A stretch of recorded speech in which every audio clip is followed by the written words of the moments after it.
Yo everybody, what's going on?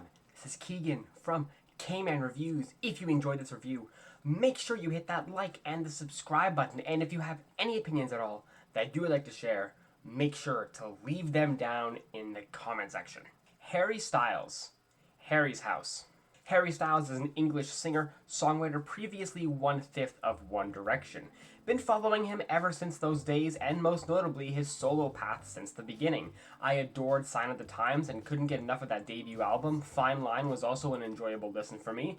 But now we're here with his third album, Harry's House, one of my most anticipated listens of the year.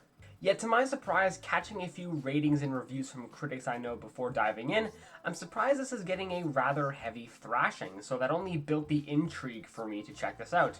But anyway, I've rambled enough, so let's just dive in. What are my thoughts on Harry's House? Let's find out as I review it track by track. We will start with the singles, with there only being one pre-release, with that being As It Was, and I could not hate this song if I tried to. Kinda reminds me of the album rollout for Scaled and Nicey by 21 Pilots, where Shy Away was the lead-off single. That and As It Was have a very similar style. The song is heavily percussion-driven, leaning into that 80s synth-pop style, but this has a little bit of extra funk and an overall muted atmosphere. The plucky guitar is a perfect accompaniment to the drums, the addition of these magnificent bells for the final chorus, this infectious synth lick is appealing. The only thing I'm not too crazy about is Harry's voice. He doesn't sound like he's the most into this song. Very reserved, derealized possibly, as he sings about a lot of reminiscing. Time changes people, as life back then is not the same as it is today. Really like this one. Now for the rest of the tracks. The opener music for a sushi restaurant was not the opener I was expecting at all, in the slightest. Compared to the more artsy opener of the self-titled and summary opener of Fine Line, this manages to surpass both of them in my opinion. It's groovy, it's funky, it's full of charisma, pounding snare to kick it all off, feathery synths, and the eventual introduction of this bass work and group vocal harmonies. It's just a ceaseless 70s jazz pop jam the entire way through.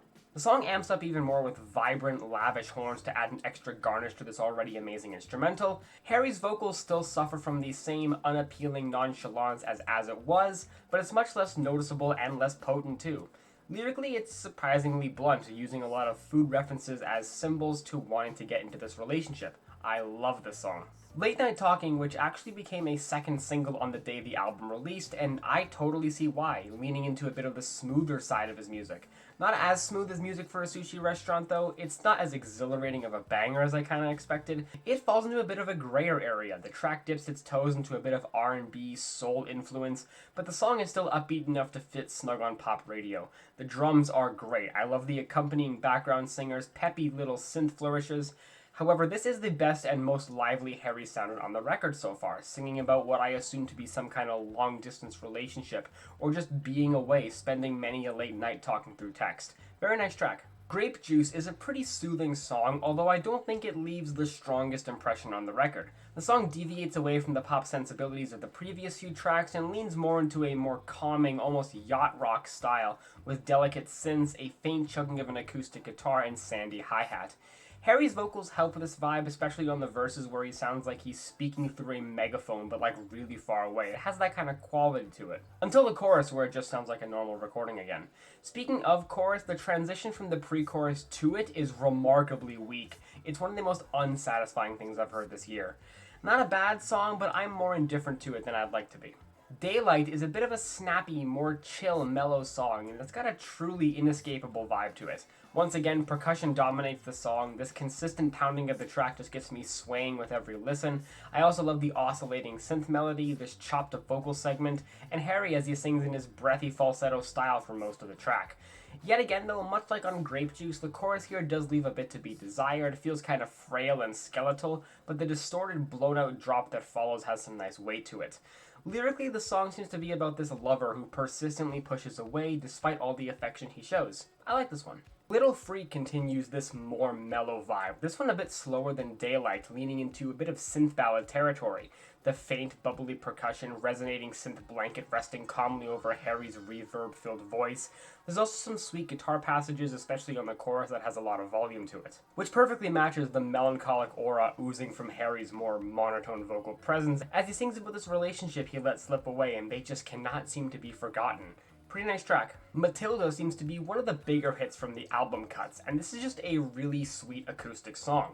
The guitar plucking radiates a blue, more sad vibe while also being assisted by the occasional piano, only aiding in that vibe.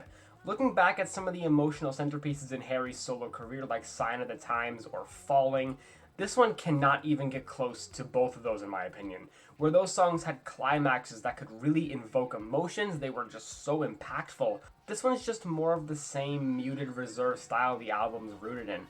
Doesn't mean it's bad in comparison to the rest of this record. It definitely stands out well enough with potent lyrics about this protagonist Matilda, who I'm sure some of you recognize from the eponymous book and movie, and how their original home didn't treat them properly, but that doesn't mean they still can't have a loving family. Great song. Cinema revisits the funky nature of the album introduced back on the opening few tracks, and it's got a pretty solid groove to it. The bass work especially is pretty refreshing after the stream of down-tempo songs, so to get back to another more upbeat style is a nice change. It's not a banger though, the clicky background guitar and simple percussion prevent the track from ever really reaching that, but Harry sure revels in the opportunity to let himself go all out. You can hear it after the choruses that he really belts out in a way that hasn't really been heard in his music since the self-titles. Pretty fun tune here. Daydreaming ignites the funky nature of Cinema and cranks it to 11. Everything here is just upgraded. The bass is so lively, the drums pound with a bit more energy, the sheer onslaught of horns for the chorus create a grandiose feeling that really suits Harry's more vivacious performance, getting to scream and holler, both in more a rock star shriek and an awe-inspiring falsetto. It's the most lively he is on the record, and that is crazy infectious. With its 3-minute runtime, it sure breezes by quickly and is easily an album highlight.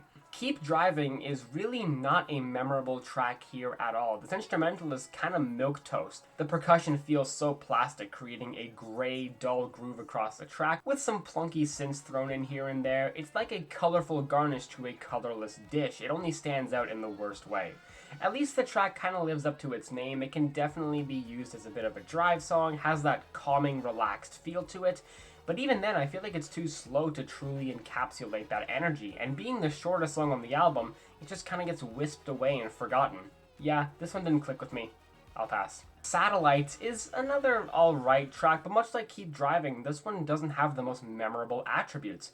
It's definitely the most upbeat song of this closing leg here. It's very feathery, airy, fitting to the title with a simple muted guitar riff, soothing vocal efforts, and some decent enough synths that are the leading factor in making the song upbeat. Which for the record does not even start until the first chorus a minute into the song. The biggest change up here though comes out of the last minute, suddenly bringing in this grungy, blasted riff out of nowhere, adding some much needed life into the song until it finishes. Out of the closing section of this album here, this is my favorite. Boyfriends is another song like Keep Driving, where this one just does nothing for me. I guess this one has more emotional weight to it thanks to it just being a purely acoustic song with honest vocal efforts, but this late in the record, it is a snoozer. The sheer amount of reverb and layers going into Harry's voice all over the gloomy guitar work, it is so sleep-inducing. The lyrics have a decent and real-world sentiment to them about how many boyfriends often mistreat their partners and overlook or underestimate a lot of the emotional strife that can come with commitment. They're easily the best part of the song, but man, I just do not care for the sound of this one at all. And finally, the closer, Love of My Life, is a decent enough song, but a completely out of left field way to close the record. These synth shots across the track make me feel like the track is going to eventually come to a drop, but they just keep going and going, with some added snare taps and a steady bass drum to add a little bit of extra unnecessary suspense. Harry's voice is nice and clear here, cannot really complain about that, especially since half the tracks have exuded monotone vibes. Lyrically, the track may come off like he's talking about a partner, but in an interview he actually expressed that it's about his home country and how he feels like he doesn't spend nearly enough time there anymore despite deeply loving it. Not as strong of a closer as I would have liked, but an okay song. Overall, without a shadow of a doubt, this is Harry Styles' worst album to date. It's so polished and sterile, preferring to surf solely on Harry's vibes rather than craft an exciting and varied musical journey. And while that style does pay off, most notably in the early leg of the record with a toe-tapping, head-banging pop nostalgia, its consequences are in the form of the back half, which is a wasteland in comparison. Harry's House could not be a more appropriate title for this album because Harry sticks so firmly in his comfort zone, hardly ever moving an inch into anything that made the debut so shocking and adventurous, or even fine line as wild and eclectic as it is. I know I have been sounding a bit harsh in my synopsis here, but the flaws really stand out with this record. If this album was just more like the opening stretch or had a few extra standouts like Matilda, I'd probably like this a lot more. Just saying. I'm feeling a 6 out of 10 on this album. Well guys, hope you enjoyed that review. Thank you all so much for watching, and I will see you in the next one. Peace.